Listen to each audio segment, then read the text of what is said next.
Hi guys, so welcome you all to second part of our discussion on the Yojana magazine of the month of December 2018, and this one is based on the theme of Digital India. So we have already started our discussion on this particular magazine and we have covered some of the very important topics. So now let's proceed and conclude our discussion, and at the end of this video we are also going to cover some of the important MCQs which can be framed out of this topic. So in the previous video, we have started our discussion and we have covered the first three parts, that is building inclusive and digitally empowered India, regulations for digital India and secure digital India. So this we have covered. Now let's move on to the second part, which will include transformative impact of digital India, electronic manufacturing and digital libraries, and also we are going to cover the MCQs based on all these topics. So let's start our discussion with the transformative impact of digital India. Now, digital India is going to transform each and every domain in the country. The story of India's digital journey has been one of transformation and inclusion. So gradually, all on everyone in the country, they are becoming part of this digital journey. Now, technology, it has become an intrinsic part of our lives, and in this transformative evolution, it has resulted in enhancing transparency, inclusion, productivity, and efficiency. So there are many offshoots of promoting digital India. And the initiatives which have been taken under Digital India, coupled with evolving technology, they have led India to become a land of vast possibilities. Now with Digital India, there are lots of possibilities which are there in the country. Many of the people, they have got new sets of jobs, new sets of skills. So there are many possibilities in India now, and their hope and talent, they are going to meet opportunities the digitally. So this is going to be a new field of working. So people, more and more people, they can work on this digital field and they can make their livings. Now, if we talk about utilizing technology, then there has been a remarkable increase in digital adoption, and this is evident in the improvement in India's position in the United Nations e-Government Index 2018. Now, this particular index, it highlights that India's relative capabilities of utilizing information and communication technologies for governance, they have improved relatively faster than the entire Asian region. So India has shown this tremendous growth in adoption of digital technologies in the governance field. Further, there have been significant improvements in the UN Online Service Index. So again, this shows that there has been a consistent growth in e-participation index. More and more people, they are participating in electronic access to government services. The robust citizen engagement platform, MyGov. So I believe each and everyone is aware about this MyGov platform. So this particular platform, it is in true spirit promoting participative democracy in the country, and this is going to this is going to engage lots and lots of citizens in the country with the government directly on through the digital means. Further, the citizens of the country, they have been given a digital identity through Aadhaar, and more than 122 crore residents have already been covered under the ambit of Aadhaar. So we can see that India has moved up the ladder of digital adoption. More and more people, they are adopting digital tools, and there has been multifold growth in digital payment transactions. So more and more people, they are going online, and we are gradually increasing our use of technology. So we can say that India is at a tipping point where a robust foundation of digital India and increased access to information and services, they are enabling India that India can effectively utilize digital technologies for the purpose of economic and social development in the country, and this can lead to making India $1 trillion digital economy while sustaining 55 to 60 million jobs by 2025. So this is going to have lots of ramifications for the economy as well. So this would lead to the emergence of a new India, which is not just for economic transformation, but for social transformation also. By focusing on inclusion, empowerment, and bridging of the digital divide. So if we focus on these aspects, we focus on including more and more people, we focus on bridging the digital divide, we can make India $1 trillion digital economy by 2025. Now let's talk about electronic manufacturing. Now, electronics industry, this is one of the largest and fastest growing industries of the entire world. And considering this, the government of India, it is also giving high priority to this particular sector, and we are taking different initiatives to promote electronics manufacturing in the country.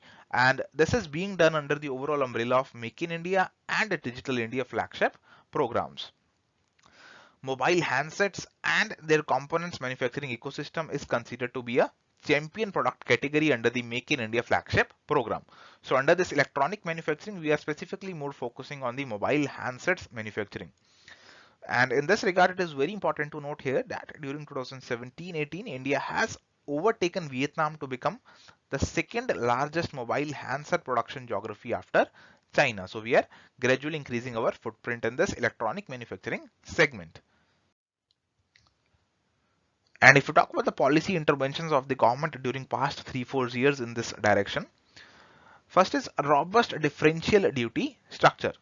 So this robust differential duty structure, it was made applicable on mobile handsets under the budget 2015. And this differential duty structure, it encouraged domestic manufacturers of handsets vis-a-vis imports of handsets. So this ultimately led to more domestic production of handsets. Further, there was implementation of phased manufacturing program in which there were incentives and it was being encouraged that indigenization of the components of handsets should be there. So even if not the entire handset is being produced in the country, some parts of it should be produced in the country, and subsequently we should increase those parts which are being produced and we should gradually move to covering the entire handset. Further, effective outreach initiatives jointly by the Government of India and the industry associations. This has also helped us in promoting the electronic manufacturing in the country. So this has helped us reach important geographies such as China, Taiwan, Japan, USA, Korea, and Germany. Investment friendly policy framework which has been adopted by the various state governments, for example Andhra Pradesh, Telangana, Uttar Pradesh and Haryana. So this has also led to increase in electronics manufacturing in the country. Further, establishment of fast track task force by the Ministry of Electronics and IT or MeitY to re-establish and catalyze significant growth in mobile handset and components manufacturing ecosystem in India. So again, this has helped in promoting the electronics manufacturing, especially of the mobile handsets in the country. Now, if we talk about the way forward, then there is a mega opportunity potential in India, and India needs to utilize this potential to become a global manufacturing power. So India has this potential to become a global manufacturing power for mobile handset ecosystem and electronics overall during the next decade. So we should work in this direction and achieve this potential. Now it is very imperative, it is very essential that we promote electronics manufacturing ecosystem in the country, and this should be given high thrust so that this field could be promoted, and the government should also take all the possible measures it can take to establish this sector in a prioritized manner considering its potential. So considering the tremendous potential that this sector holds, and this potential stems from the fact that it can generate significant employment, it has the ability to transform socio-economic identity of citizens, it can contribute in the upliftment of economy, it can result in value addition, it can result in forex savings and etc. So keeping in mind all these aspects, incentivization policies need to be adopted, and implementation for future must be suitably calibrated to be export focused. So we should also adopt this export orientation in our policies. Further, we should ride on successes which have been achieved in the mobile handset manufacturing ecosystem, as we have already seen how we are increasing the mobile handset production. The government of India must replicate this success story in the entire electronics vertical. We should diversify from the mobile handsets, and we should cover the entire electronics vertical in the country. Now let's cover digital libraries in India. So they are also one of the major components of digital India, especially with regard to promotion of digital education in the country. Now, digital technology and internet connectivity, this has led to evolution of the traditional library to digital library. So now the traditional library concept, this is gradually diminishing, and the digital library concept, this is emerging. So this concept of digital libraries in India, it began in the mid 1990s with the spread of IT tools, with the spread of internet and the support of the government. Now these digital libraries, they have this ability that they can enhance the access to information and knowledge, and at the same time they can also bridge the barriers of time and space. So they can prove to be a very efficient resource in accessing knowledge. Now, if you take a look at some of the very important initiatives which have been taken in this direction of digitization of libraries. So first is Digital Library of India. Now, Digital Library of India project, this was started in early 2000, and the vision was to archive all of the significant literary, artistic and scientific works of mankind and to preserve them digitally so that they can be made available freely for everyone over the internet for education, study, appreciation and for the future generations. So this DLI is basically a digital connection of freely accessible rare books which have been collected from various libraries in India. Next is Information and Library Network. Now this Information and Library Network, this is involved in modernizing the university libraries in India and at the same time connecting them as well as information centers in the country. So the objective is to connect these through a nationwide high-speed data network using state-of-the-art technologies for the optimum utilization of information. So once these are connected, we can obtain any information in a very fast manner.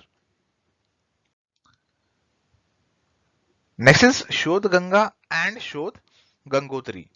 Now this Shodh Ganga, this is the name which has been given to denote a digital repository of Indian electronic theses and dissertations which have been set up by the Information Library Network. Now Shodh Gangotri is a new initiative that complements Shodh Ganga. So while Shodh Ganga is a repository of full text thesis submitted to universities in India, Shodh Gangotri, it hosts synopses of research topics which have been submitted to the universities in India by the research scholars for registering themselves for the PhD program. So these are basically repositories of lots and lots of research related information. Now let's talk about National Digital Library. Now the Ministry of Human Resources Development, under its national mission on education through information and communication technology, that it has entrusted IIT Kharagpur. So IIT Kharagpur has been entrusted to host, coordinate and set up the National Digital Library towards building a national asset. The objective of setting up this library is to integrate all of the existing digitized and digital contents available with different institutions. So if we integrate all of these contents, this is going to provide a single window access with e-learning facility to different groups of users ranging from primary to higher education. So all the information can be easily accessed through this single window portal. So this is the aim of this particular National Digital Library. Next is National Library and Information Services Infrastructure for Scholarly Content. Now this project, which is entitled National Library and Information Services Infrastructure for Scholarly Content, this is being jointly executed by UGC Infonet Digital Library Consortium, Information and Library Network Center, and INDST AICT Consortium and IIT Delhi. They provide for. So this is basically a joint project and we will not go into much detail about this one, but more at the broader level, this relates to cross subscription to e-resources which are subscribed by the two consortia. So the resources which have been subscribed by this particular association and this particular association, all can be cross utilized, all can be cross subscribed. So their resources can be utilized by the other person's researchers. So this is going to give access to selected e-resources to the colleges, and this is also going to promote e-resources to students, researchers and faculty from colleges and other beneficiary institutions through servers installed at the Information and Library Network Center. Next is eShodh Sindhu. Now, based on the recommendations of expert committee, Ministry of Human Resource Development has formed eShodh Sindhu, and this has been formed by merging three initiatives, namely UGC Infonet Digital Library Consortium, Enlist and Indest AECT consortium. So all these three, they have been merged into one Shodh Sindhu. So this Shodh Sindhu, what it is going to do? This is basically going to continue to provide current as well as archived access to more than 15,000 crore and peer-reviewed journals and a number of bibliographic citations and factual databases in different disciplines from a large number of publishers and aggregators to its member institutions. So this is basically found by merging three consortia initiatives, and the UGC Infinite Digital Library Consortium is now merged into this eShodh Sindhu consortium. So this is about this particular consortium. Now let's discuss some of the MCQs based on the topics we have covered. So let's start with the first question. In which of the following phases of growth of IT industry is India presently in? Options are: Indian IT professionals and IT companies travel to different parts of the world and establish their presence. Global IT giants started investing in India and tapped its vast domestic market, witnessing great growth in innovation and entrepreneurship led by startups which are mostly founded by young Indians, or none of the above. So we have discussed about the three phases of growth of the IT industry in India, and we have discussed that India presently is in the third phase. And the third phase, it involves witnessing great growth in innovation and entrepreneurship led by startups which are mostly founded by young Indians. So here the answer is going to be option number C. Next question. Which of the following is true about Aadhaar as a tool of digital identity? Aadhaar has provided a digital identity to supplement the physical identity of individuals for delivery of various social welfare programs and enabled portability. It has curbed leakages and corrupt practices from the public welfare delivery mechanism, both of the above or none of the above. So we have discussed about Aadhaar being a tool of digital identity, and we have seen that both of these statements, they are true in this regard. So here the answer is going to be option number C. Next question. Dash aims to provide high-speed internet in rural areas of India by building optical fiber network connecting all the 2.5 lakh gram panchayats of India. Options are BharatNet, National Knowledge Network, eSign, or Meghraj. So we have discussed about the different IT initiatives of the government of India and the different initiatives which are taken to further the Digital India campaign. So we have seen that BharatNet is one of the initiative, and it aims to provide high-speed internet in the rural areas through optical fiber network. So here the answer is going to be option number A. Next question. Which of the following is correct about Umang app? Options are: Umang stands for Unified Mobile Application for New Age Governance. It is a single mobile app that offers more than 307 government services, both of the above or none of the above. So again, we have discussed about this Umang app being a step in Digital India initiative in which the people can reach the government through digital means. So both these statements, they are correct in this regard. So the answer is going to be option number C. Which of the following is true? First statement, with eCourts mobile app and portal, it has become easy to keep a track of case status of cases going on in different courts across India. National Judicial Data Grid provides information on cases pending, cases disposed, and cases filed in both High Court and District Court complexes in the areas of civil and criminal cases. Options are 1 and 2, 1 only, 2 only, or none of the above. So again, we have discussed about these two initiatives in the direction of Indian judicial system going digital. So here we have seen that both of these statements, they are true. So the answer is going to be option number A. Next question. Which is incorrect regarding government e-marketplace? It is a transparent online marketplace for government procurements. It has created opportunities for micro, small and medium enterprises to sell their products to government departments and PSUs, both of the above or none of the above. So again, we have discussed about government e-marketplace, and we have seen that both these statements, they are true in regard to government e-marketplace. So the answer is going to be option number D, that is none of the above is incorrect. Next question. Which of the following is true about Stree Swabhiman initiative? It is undertaken by common services centers Under this initiative, more than 300 micro sanitary pad manufacturing units have been opened in urban areas, both or none of the above. So we have discussed about Sri Swabhiman initiative being started by Common Services Centers, that is CSCs, and this initiative has been set up primarily in the rural areas of the country.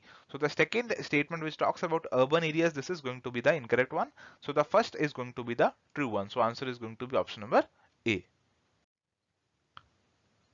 Next question. The digital revolution is often called as the options are third industrial revolution, fourth industrial revolution, fifth industrial revolution, sixth industrial revolution.